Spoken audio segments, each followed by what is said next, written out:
juvenile devils in here. 2 little girls and a little boy as well. Oh.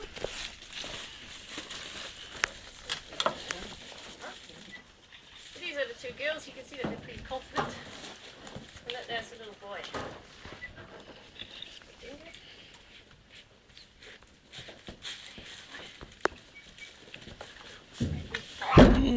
Uh-oh. Now there's food. He says there's food there and you're taking me away.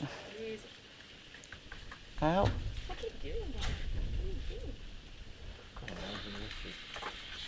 that. This is a little dingo. He's actually one of our hand-raised devils. He's been hand-raised by a colleague of mine, and he's well, they're all about 11 months now. Easy boy. He doesn't know me as well yet as the person who raised him. I'll get you back to your food in a second. So if you guys want to have a bit of a pat on the back. Yeah. Most devils don't really like their neck or head being touched, but just next to my hand here, you're welcome to have a gentle feel. Just feel what his fur is like. Oh, it's very soft. Yeah, it is soft, isn't it? Yeah.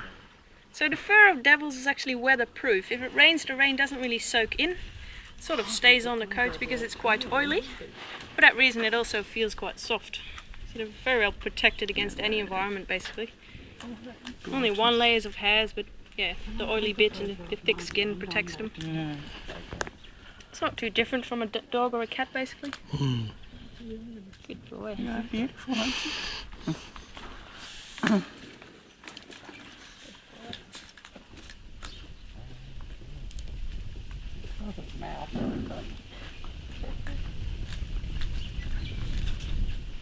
There's a few ways of handling devils. Well, this one is pretty placid and used with people.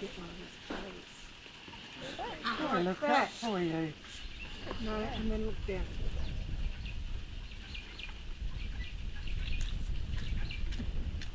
You're going to be stubborn and not. Doesn't matter. Wow. Here they go. It's so down here.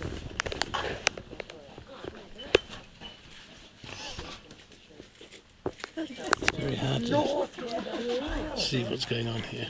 But, Go around the side.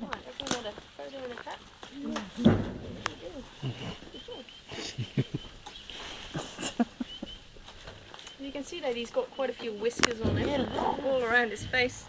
Devils don't actually see very well. Their vision is in black and white, so if something is sitting still, it's pretty hard for them to actually see it. They really use their nose. The whiskers as well, as you can see here behind me, they're eating on a carcass with a few animals. It's usually the case in wild as well, maybe up to 10 animals sometimes. Yeah. And they just need the whiskers for sensing where the next animal's eating, because they might bite each other in the face. Also, just, for walking through the bush and all that, but it's very useful. And of course their nose. They've got a very, very good sense of smell. You can see that his nose is quite wet. That's the only place where devils can sweat. So they don't really use their tongue to pull down like a dog. They don't sweat like we do. The only place where they can sweat is through the nose. The little ears here are bald, and that's also another way where they can cool themselves down. They just circulate the blood through the ears, and that's where the wind cools down. No, just the nose. A bit like an elephant, how the ears work, basically. There'd be no tail leg for him, Sean. Oh, okay. Yeah,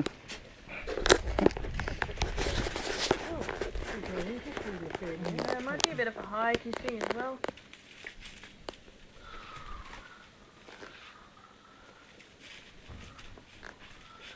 You're a lot more well behaved than the others were. Oh, well, except for that. Shouldn't have opened my mouth. That one's older. Yeah, the bigger one is a bit older. Might also be a male. The females are usually about 25% smaller than the males. There you go. There's another girl You here. can see the sun through there. Yeah, you can see we've got a few animals together here. Devils are not really territorial or anything, so we can have more animals together. We don't so much look at the size, but more at the personality. Yeah? Mine. With jaws like that, Yes. he might win. Oh, There's quite a few different personalities in here as well. Like I said, we don't so much look at the size, but more what sort of animals they are. So 57 devils here, 5 of those, different names, different personalities. We recognise them, their type of behaviour. We've got a pen with more animals. We can have a male female that's only 6 kilos.